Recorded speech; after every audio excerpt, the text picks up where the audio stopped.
ஆண்டவராகிய இயேசு கிறிஸ்துவின் விலையேறப்பட்ட நாமத்தினாலே இன்றைய பரலோக மன்னா நிகழ்ச்சிக்கு உங்கள் யாவரையும் நாங்கள் வாழ்த்துகிறோம், வரவேற்கிறோம்.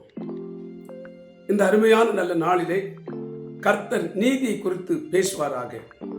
அதற்கு ஆதாரமாக எண்ணாகமத்தின் புஸ்தகம் 20ஆம் அதிகாரம் 26வது வசனத்தை வாசிக்கிறேன், கவனிங்கள். ஆரோன் உடுத்தியிருக்கிற வஸ்திரங்களை கழற்றி அவைகளை அவன் குமாரனாகி எலியாசருக்கு உடுத்துவாயாக. கவனிங்கள், இன்றைக்கு நீங்களும் நானும் ஒரு ஆண்டுடைய பிள்ளைகளாக இருக்கிறோம். ஒரு காரியத்தை கவனித்துக் கொள்ள வேண்டும்.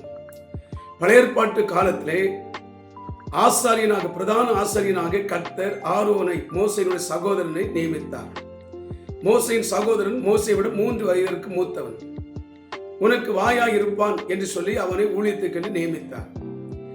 40 ஆண்டுகள் மகா பரிசுத்த ஸ்தலத்தில் நின்று ஊழியம் செய்தார். எல்லாரும் பிராகாரத்தில் பணியாற்றுவார்கள், பரிசுத்த ஸ்தலத்தில் பணியாற்றுவார்கள். ஆனால் மகா பரிசுத்த ஸ்தலத்தில் 40 ஆண்டுகளாக பரிசுத்தமான ஜீவியம் செய்து அவன் ஆரோன் கர்த்தருடைய சேவையை செய்தான்.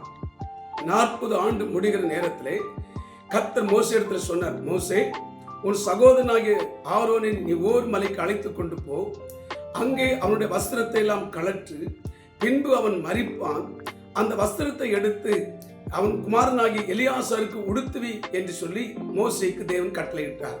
கவனிகள், கிறிஸ்துவுக்குள் அருமையானவர்களே, இதில் ஒரு காரியத்தை புரிந்து கொள்ள வேண்டும்.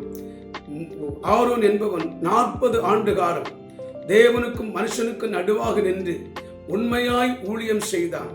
தன்னுடைய பிள்ளைகளுக்கு அவன் உண்மையாய் ஊழியம் செய்து பரிசுத்தமாய் ஜீவனம் பண்ணினபடினாலே பைபிள் சொல்லுகிறது, நல்ல ஒரு எதிர்காலத்தை தன் பிள்ளைகளுக்கு ஏற்படுத்தி வைத்தான். அவன் மரிக்கிற காலத்திலே கர்த்தர் அவன் பிள்ளைகளை அதே ஊழியத்துக்கு அழைத்து கொண்டு வந்தார். அப்பொழுது சொன்னார், நீ இவ்வளவு காலம் மகா பரிசுத்த ஸ்தலத்தில் நின்று ஊழியம் செய்தாய், அந்த ராஜரீக ஆசாரிய மேன்மையை உனக்கு பிற்பாடு உன் பிள்ளைகளுக்கு நான் கொடுப்பேன் என்று அந்த ஊழிய மேன்மையை அவருடைய குமாரனாகிய எலியாசருக்கு கர்த்தர் கொடுத்தார். அன்பு சகோதரனே, நீங்களும் நானும் நம்முடைய பிள்ளைகளுக்கு பணம் பொருள் சேர்த்து வைக்கிறது எதிர்காலம் அல்ல. வேதம் தெளிவாய் போதிக்கிறது, பலனுள்ள காலத்திலே, நல்ல சுகம் இருக்கிற காலத்திலே கர்த்தருக்கு முன்பாக செம்மையானதை செய்து நீதியாய் வாழ்ந்து உத்தமமான காரியத்தை நாம் செய்வோமானால் நமக்கு மாத்திரமல்ல, நம்முடைய பிள்ளைகளுக்கு நல்ல எதிர்காலம் உண்டாகும் என்பதை இன்றைய தினத்திலே கர்த்தருடைய வார்த்தை நமக்கு போதிக்கிறது. கவனிங்கள், இப்பொழுது அவன் வஸ்திரத்தை கழற்றி, அவன் வேதம் சொல்லுகிறது, ஓர் மலையிலே வஸ்திரத்தை கழற்றி எலியாசராகிய குமாரனுக்கு மோசே உடுத்துவித்தான். நல்ல கவனிங்க, இங்கு ஓர் மலை புதிய ஏற்பாட்டு காலத்திலே கர்த்தராகிய இயேசு கிறிஸ்து என்கிற மகா பிரதான ஆசாரியர், நித்திய பிரதான ஆசாரியர் கொல்கதா மலையிலே மரித்தார்.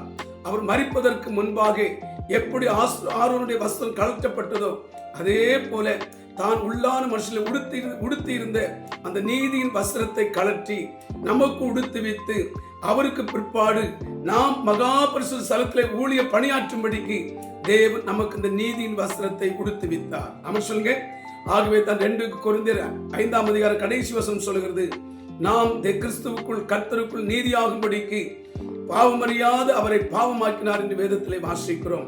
இன்றைக்கு அவருடைய நீதியினாலே நம்முடைய நீதி அழுக்கான கந்தை, அவருடைய நீதி பரிசுத்தமானது.